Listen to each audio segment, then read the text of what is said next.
भारताची फिनटेक क्रांती म्हणजेच आर्थिक तंत्रज्ञान जीवनमान सुलभतेसह जीवन प्रतिष्ठा वाढवण्यातही यशस्वी ठरत आहे। भारतीयांसह संपूर्ण जगाचे जीवन दर्जेदार करण्यात ही क्रांती मोठी भूमिका बजावेल असा विश्वास पंतप्रधान नरेंद्र मोदी यांनी व्यक्त केला। पंतप्रधान आज एका दिवसाच्या महाराष्ट्राच्या दौऱ्यावर असून मुंबईत ग्लोबल फिनटेक फेस्ट 2024च्या विशेष सत्राला संबोधित करताना ते बोलत होते।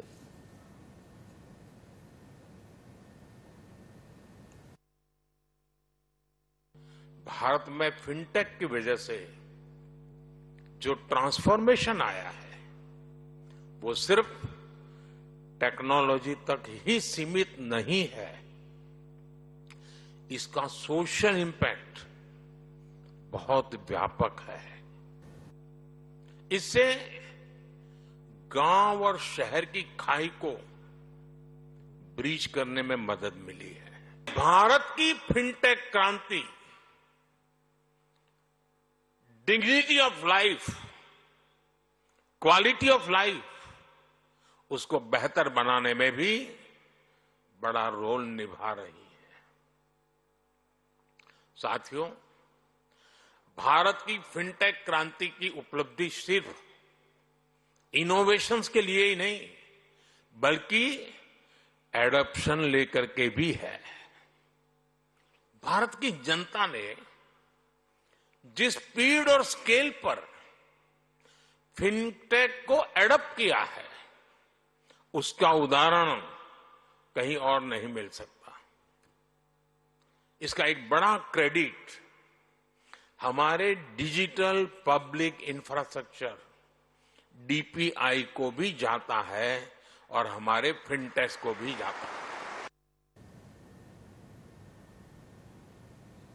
फिनटेक क्षेत्राच्या विकासासाठी सरकारने धोरणात्मक स्तरावर अनेक निर्णय घेतले आहेत असं सांगत पंतप्रधानांनी गेल्या 10 वर्षात घेतलेल्या निर्णयांचा उल्लेख केला।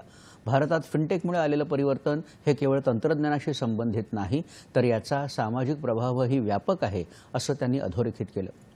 यावेळी त्यांनी डिजिटल तंत्रज्ञानामुळे आलेल्या पारदर्शकतेची उदाहरणं दिली। जनधन योजना तसंच मुद्रा योजना महिला सक्षमीकरणाचं मोठं माध्यम बनत आहेत। जनधन योजनेनं महिलांच्या आर्थिक सक्षमीकरणाचा पाया रचला आहे असं पंतप्रधानांनी सांगितलं।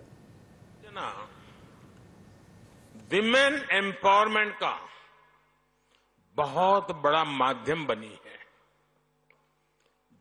जनधन योजना के चलते करीब 290 मिलियन यानी 29 करोड़ से ज्यादा महिलाओं के बैंक खाते खुले हैं। जनधन खातों ने महिलाओं के सेल्फ हेल्प ग्रुप्स को भी बैंकिंग से जोड़ा। इसका फायदा आज देश की 10 करोड़ रूरल विमेन को मिल रहा है। यानी जनधन प्रोग्राम ने महिलाओं के फाइनेंशियल एम्पावरमेंट की एक मजबूत नींव रखी है। भारतात फिनटेक क्रांती कशी होणार असं सांगत विरोधकांकडून पूर्वी प्रश्नचिन्ह उपस्थित केलं जात होतं। मात्र गेल्या 10 वर्षात भारताच्या फिनटेक कार्यक्षेत्रात 500% वृद्धी झाली आहे असं ते म्हणाले। भारताच्या जनतेनेही वेगाने फिनटेकचा अवलंब केला, त्याचं प्रतिबिंब पदोपदी दिसत आहे असं सांगत संपूर्ण जगात भारताचं यूपीआय फिनटेकचं सर्वात मोठं उदाहरण बनलं आहे असं त्यांनी सांगितलं। ओएनडीसी म्हणजेच डिजिटल व्यापारासाठी खुला मंच छोट्या व्यापाऱ्यांसह मोठ्या व्यापाऱ्यांनाही समान ऑनलाईन व्यापार मंच उपलब्ध करून देत आहोत असं पंतप्रधान म्हणाले। आज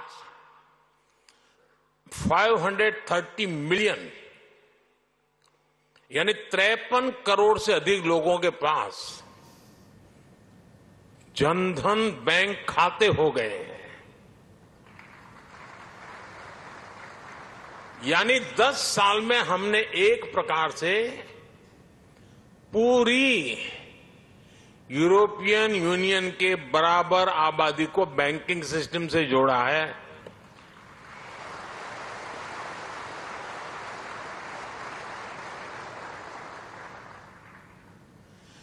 साथियों, जनधन, आधार, मोबाइल की ट्रिनिटी ने एक और ट्रांसफॉर्मेशन को गति दी है।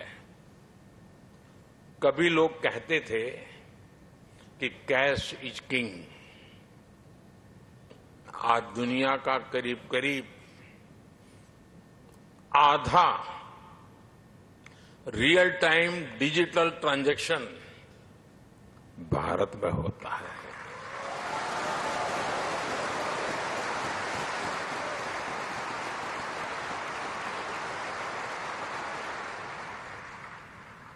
पूरी दुनिया में भारत का यूपीआई फिनटेक का बहुत बड़ा उदाहरण बन गया है।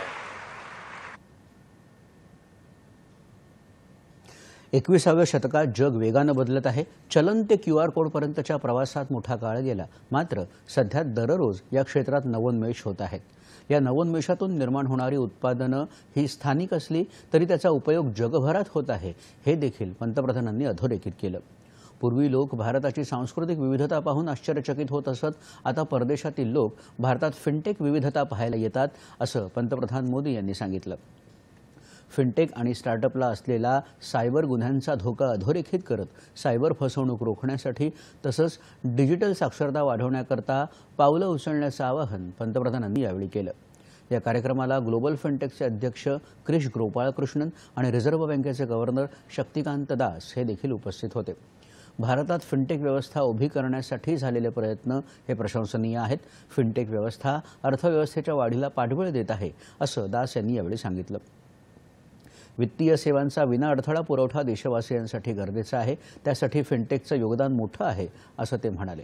पंतप्रधान नरेंद्र मोदी यांच्या नेतृत्वाखाली भारतात परिवर्तनकारी बदल होत आहेत, असे गौरवोद्गार क्रिश गोपाळकृष्णन यांनी काढले।